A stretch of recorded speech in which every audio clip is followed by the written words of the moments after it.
If you ask Patti Mara for the secret to success in business, she'll tell you that business owners have to put themselves in the perspective of the customer. She's the author of the book, UpSolutions, turning your team into heroes and your customers into raving fans.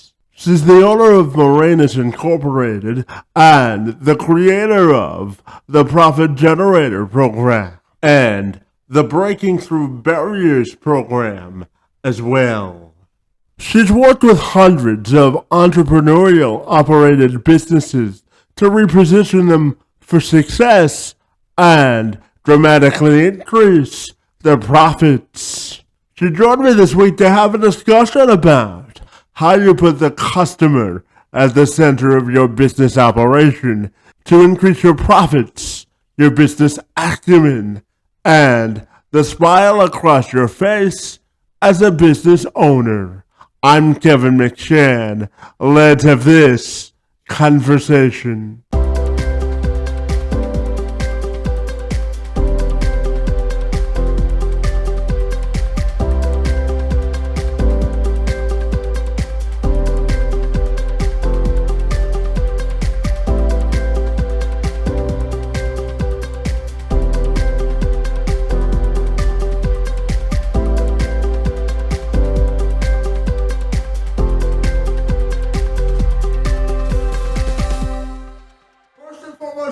I'm excited to have you on the program to talk all about how you help business increase their profits and productivity. Great to be with you this afternoon, and thank you so very much for being here.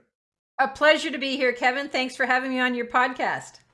Patty, it's great to see you, and I know one of the first questions you ask your businesses and entrepreneurs is, are they playing the right game in business? So I'm wondering if you could tell me all about it.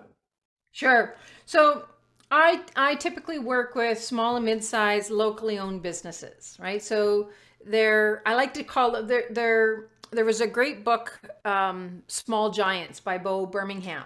And that's typically who I work with. They're not necessarily, it's not about building a business to go public. It's about creating great value, something they're passionate with, they're involved in a community. And saying all of that, I find most businesses and business owners and team members talk about the business based on what they sell. So they talk about their products or their services, and that's how they describe it. And as soon as you do that, you're commoditized, right? You're competing with everyone else in the globe that offers something similar to what you do. And so playing the right game of business, what that means is, I think every business is really about the value that's created, the outcomes created for their customer base, and what they sell, their products or services, are just a vehicle to deliver that value. So playing the right game of business is actually, it takes a little bit shifting the business model to focus on outcomes rather than products or services. And then really clearly communicate why choose you. What is the value you're going to create to your audience? Yeah, absolutely. And part of those lessons are in your book, which I know that you spend a lot of time working on. Solutions, turning your teams into heroes and your customers into raving fans. So I'm wondering if you can tell me all about the book. Sure. Well, the book was a 10-year project. I launched my first online program in 2007. It was called the Profit Generator, turning your team into hero. No, sorry, that's the byline of the book. Turning your customer experience into profit. So that was my first, foray into working with businesses at this point. And it was the same process that was in that initial program, and then working with hundreds of entrepreneurs over the years really was the basis for the book UpSolutions. And it's the opening premise is, are you playing the right game of business? Are you being, we're now in a global marketplace. The internet has created a global marketplace. Even if you have a brick and mortar store and people come and do business with you, every business has to be a hybrid business. In other words, They have to find you online. They have to interact with you online. There's social media. There's, staying in communication. And it doesn't have to be hard or complicated, but you do have to know who your customers are, how to reach them, where are they, what do they need, how to reach them, how to stay in communication with them, and shift to a value or outcomes focus, and shift to a relationship rather than transaction focus. So the book is really, why, what is happening, and how do you position for success? What are the mindset shifts that really, to set yourself for success, you need to have? I have the UpSolution recipe, which is a very simple 4-step for team members, whoever's frontline with customers, to really consistently create value and deliver value and build relationships. And then the rest of the book is really about setting the team up for success. Unless you're a solo entrepreneur, your team members have to understand the value being created and how do they participate in creating that. So really setting them up for success so they get to win, your customers get to win, and you literally build a market of raving fans because what you do is so unique. And Patti, I've been waiting a long time to ask you this question, so I'm going to ask it now. I know that for you, a lot of what you do is energy and authenticity in connecting with people. So what do you think is the secret to connecting with a large group of people? And how do you think the pandemic has affected the way we do business? Oh, so first of all, Kevin, kudos, because I think that's a brilliant question. And I think that's a brilliant question because I think, or my experience is, a lot of businesses are still trying to do business with their customers the way their customers wanted to interact with them in 2019. And I got to tell you, I think there's challenges and opportunities in the pandemic, but dealing with it, as painful as it's been for business. I mean, I'm not talking about the emotional, and I'm not talking about the health wise and community wise. For businesses, as painful as it's been, it's really forced businesses to drop outdated modes of structure, organization, doing business, interacting with customers, you have to embrace technology in a new way. And coming back to your question, one of the things that I think is paramount is the recognition that we have changed how we interact, and our customers change how they interact, and our customers have changed how they want to do business with us. Listen, we are on a trajectory that pretty much for most customer-based businesses, customers want everything delivered to their home. They want to shop online and they want it delivered to home, even if they're interacting with a local brick and mortar business. So you really have to change how you think about who your customers are, what do they want, and how do they want it, because it's changed. Now, Kevin, I want to come back because the first part of your question was how to connect, right? And my method, if you will, is to get specific and then global. So my recommendation, anyone I talk to, is identify some of your best customers. They love you, they rave about you, you enjoy working with them. Just, a handful, 3 to 10, and get on the phone and have a conversation. Find out what's going on with them, what do they like and dislike, how would they, any ideas that they have, any improvement ideas. More importantly, is how do they want to interact with your business? And if I would start on a specific, with very specific people, and then extrapolate for, test it out for your market. Yeah, and I know a part of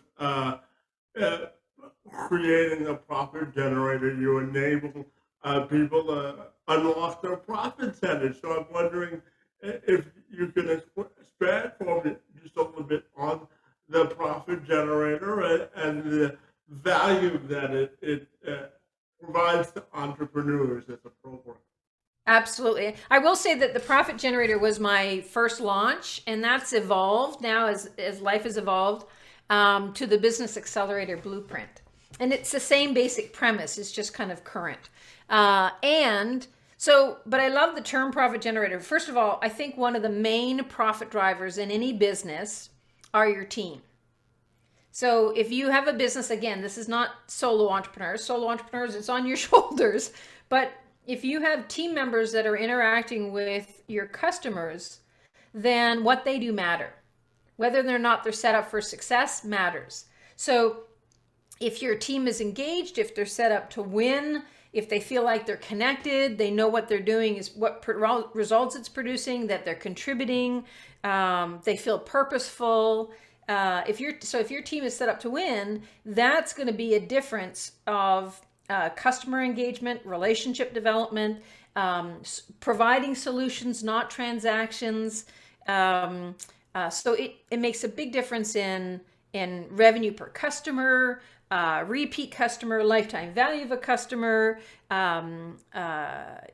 creating the market value of a customer. So I think, if you view your team members as order takers, then you're going to get bottom line results. If you view your team as profit drivers and they're literally investing in your team, is investing in your business outcomes, marketplace positioning, and profit, that's a whole different thing. Now, saying that, I think that's one huge element, and the other, but it has to be in place first. The second huge element is understanding that your business now, it's about cultivating relationships with customers, because your profitability, I think, depends on the industry, but I've seen the calculation that for most businesses, it takes 3 interactions with a customer before you've paid off the marketing acquisition cost.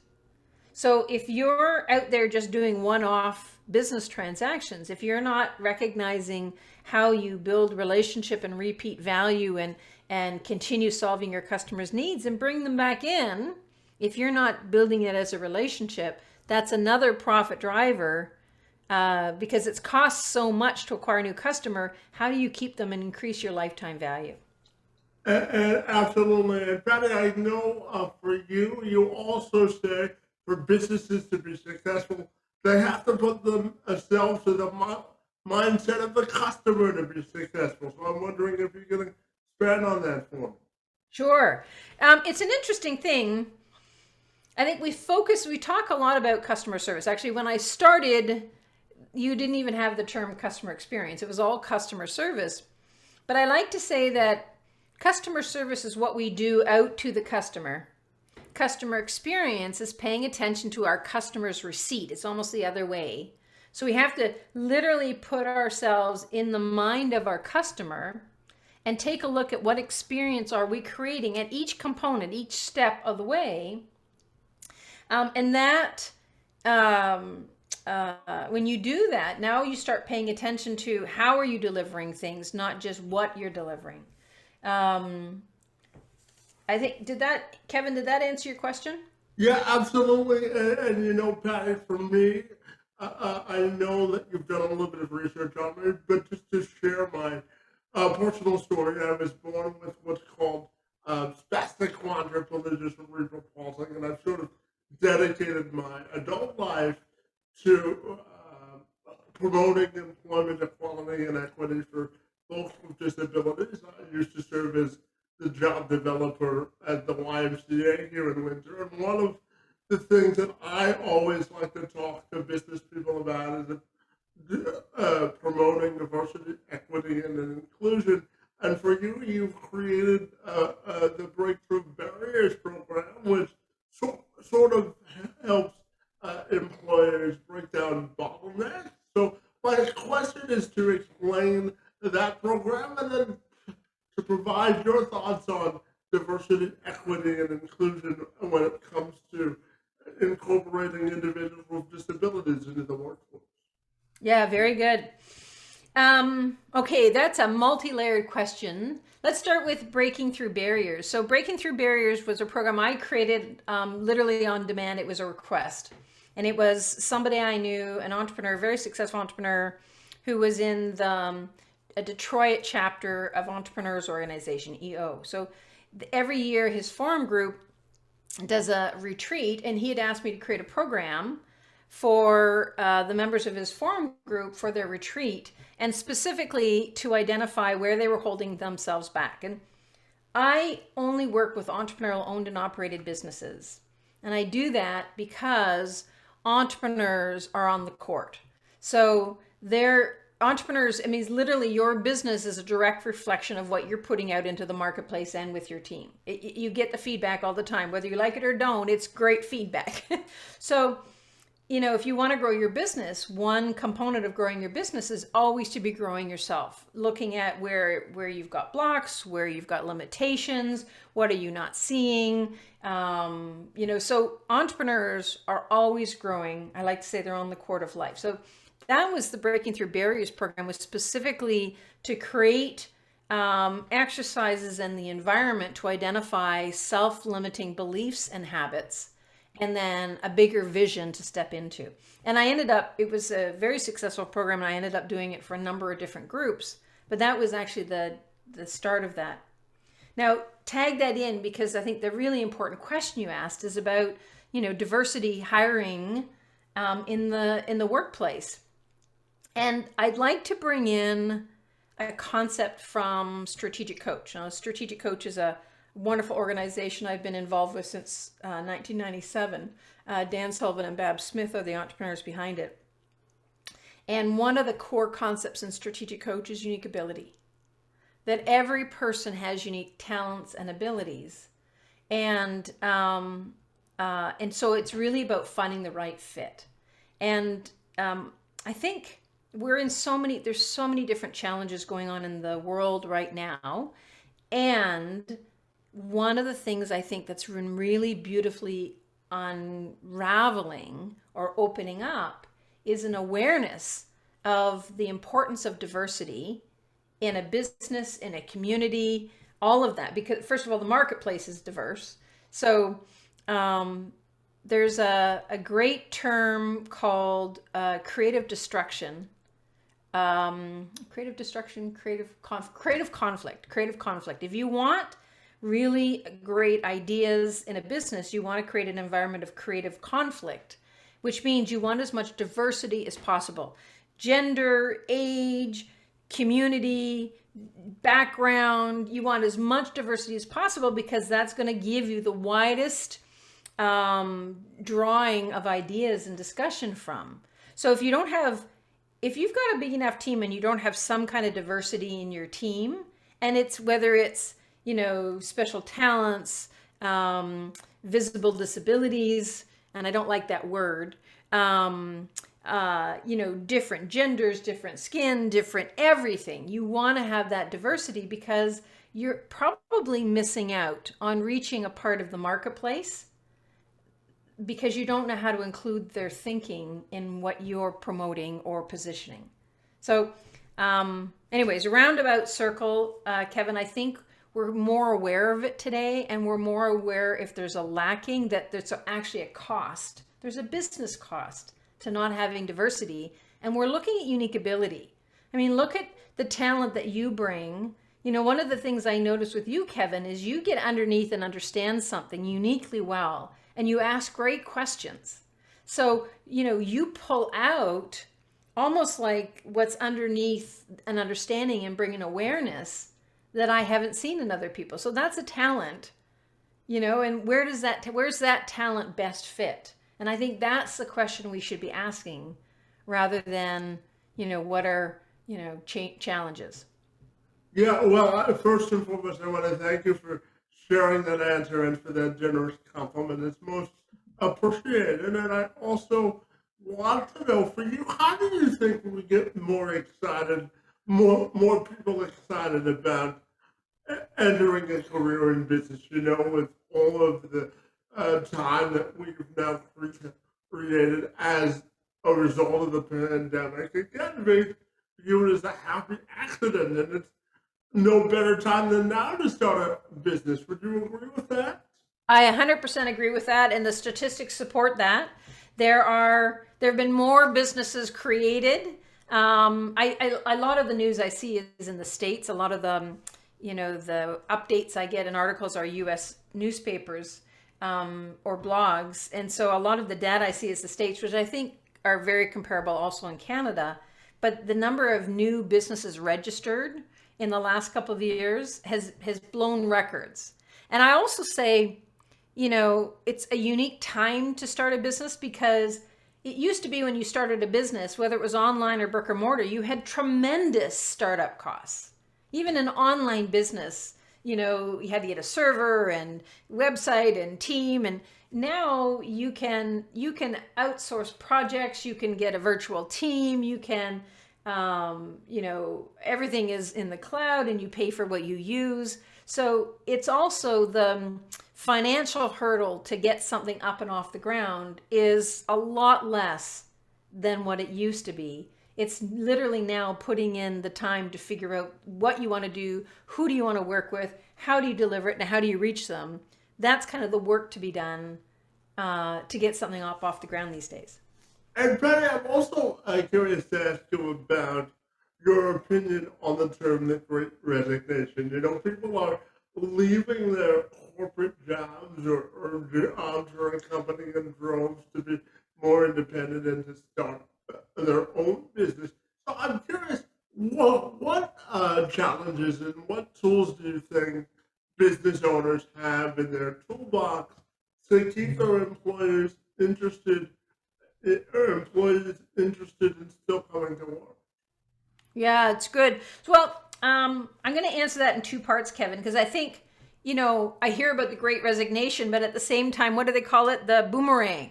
So now I'm hearing all about boomerang, which is they're hiring back people that used to work with them for them in the past. So, I think we're in a period that, the pandemic has been a crisis. Crisis interrupts all patterns. And what we're seeing are a lot of interruptions being in place. And I think there's a healthy outcome.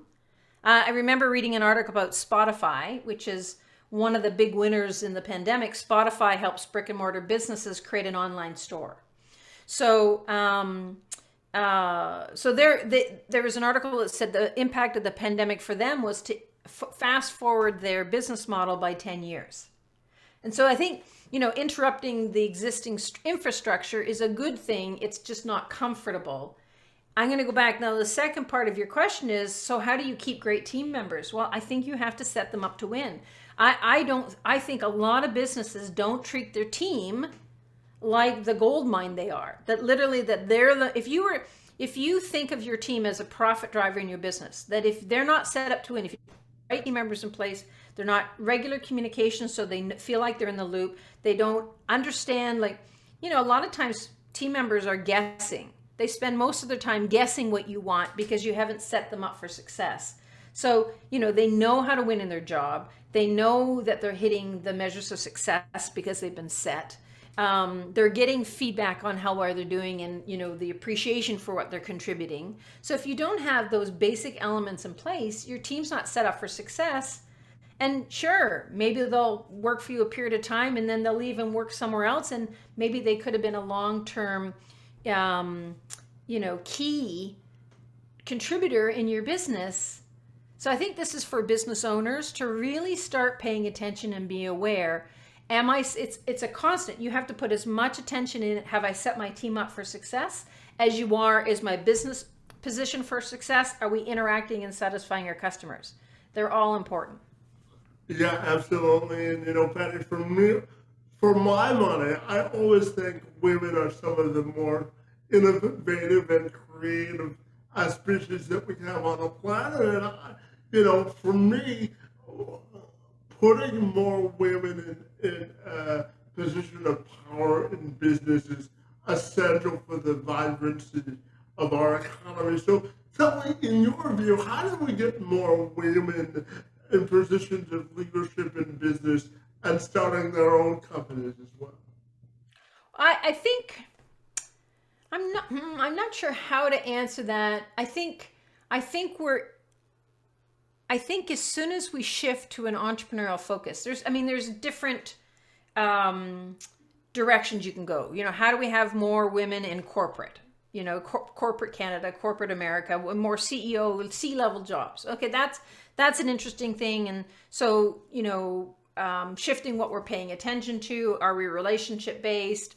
And some of those, big companies may go by the way of the dinosaur because they're not being responsive. So maybe it's a redundant question. Then you've got, how do we have more entrepreneurial business owners, women business owners? But I think that's already happening. I think that ground level, we're seeing more and more women that are out there. I have a unique, maybe it's just the community I'm in, but the majority of my friends, a lot of them are women, are successful entrepreneurs.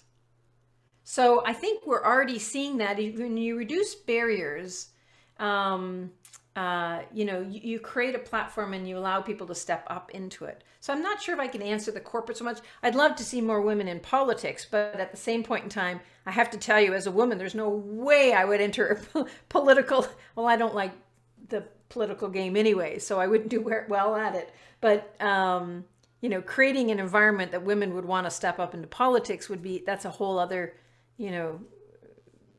discussion to have. Because that's the other thing you want to have. We need we should have a representation of our marketplace. And that's not true of politics. That's not necessarily true of the, Inc. 500 or not Inc. Forbes 500. It's like some of the big corporations.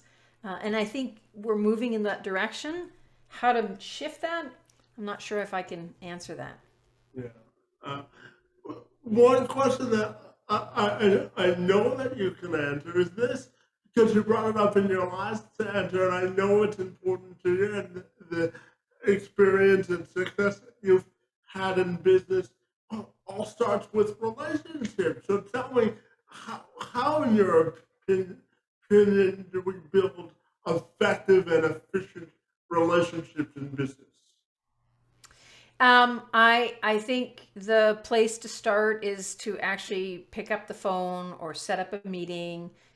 First of all, actually, I'll backtrack a little bit.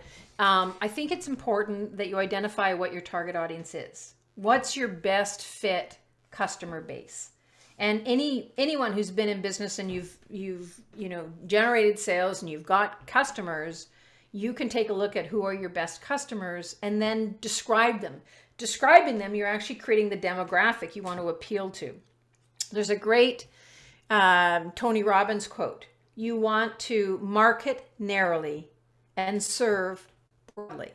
So in order to market narrowly, you need to actually identify, who specifically is your target audience. And I did a 5-day business challenge last summer, and one of the really great coaches that I had on as a guest for one day, she commented that, she's a business coach, and it wasn't, she was writing her book, and she had to identify her specific, who is she writing the book for? And her book is End Overwhelm Now. And it was as she's writing it, setting up the target audience, that she realized her market are licensed professional women. So she wrote the book for licensed professional women, but the moment she narrowed her focus in her market to that level, her business exploded. So her messaging got specific, solutions that she provided got specific. Now, there were other people, there are men that take her program and work with her, but as soon as she got that clear market focus, then now she started speaking directly to their wants and needs, rather than being too generic and not hitting anyone. So the developing relationship, Kevin, my first thing is really be clear about who do you want to be in relationship with? And then it's being personal. I don't remember who said this. I'm sure lots of different people have said it, but we have 2 ears and 1 mouth.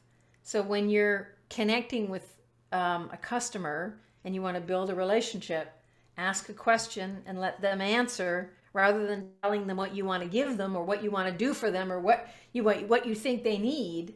Ask a question, be quiet, let them answer, because what they give you back is absolute brilliance. In their words, what's important to them. So those would be for me the big things is, ask questions and then be quiet and listen. Yeah, absolutely. Patty, one of the tenets that I live my life by is you never stop. The day you stop learning is the day you die. There's always something that you can learn from other people, no matter the level of schooling or experience you have, right? Absolutely. So, Patty, I know that we're both Canadian, so whenever I have a chance to talk to a Canadian podcasting guest. I'm excited. So here's my question for you. What's the best part about being Canadian, Patty? What's the best part about being Canadian?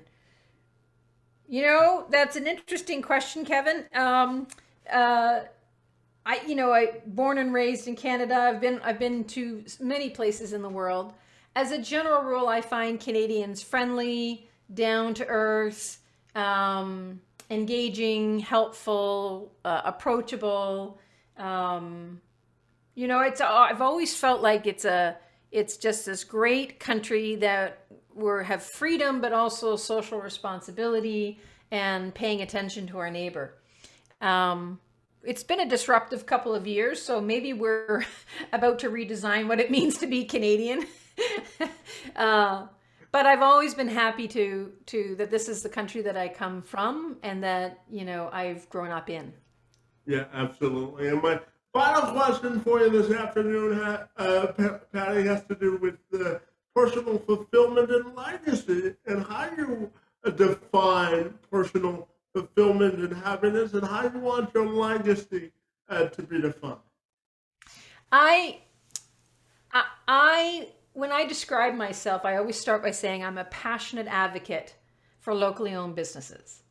And I believe they're the cornerstone of communities. They're the employers in communities. They're the contributors in communities. They help build communities. So if when I'm looking for my professional legacy, it's that I've empowered independently owned local businesses to thrive, to know their market, to reach their market, to build a business that's part of the community, and to build small giants, right? To build small giants that they're the giant in their community. So that I would say that's my real purpose, my transformative purpose, if you will. And the personal legacy is that I've contributed in such a way that the people that I impact have better lives. Absolutely. And finally, tell me, if people want to get connected with you, Patty, what's the best way they can do that? Sure. The best way, Kevin, is the best way is my website, which is pattymara.com, Patti, Mara, Mara.com. And, there's the social links up on the corner, so you can connect with me, LinkedIn, Facebook. I'm not on Twitter that much, but Instagram. And I've also, Kevin, I've got a podcast resource page, so people can, if they're interested in the book, they can find out where to buy it, and I've got a tool to download. So if they go to pattymara.com/let's have this conversation, that'll take them to a special podcast resource page. Fantastic. We'll be sure to direct our audience that way. But Patty, I want to thank you for spending a few minutes with me talking business diversification and increasing profits in business. Your time, energy, and efforts on my behalf are most appreciated. And I want to thank you for being here today. An absolute pleasure. Thank you, Kevin.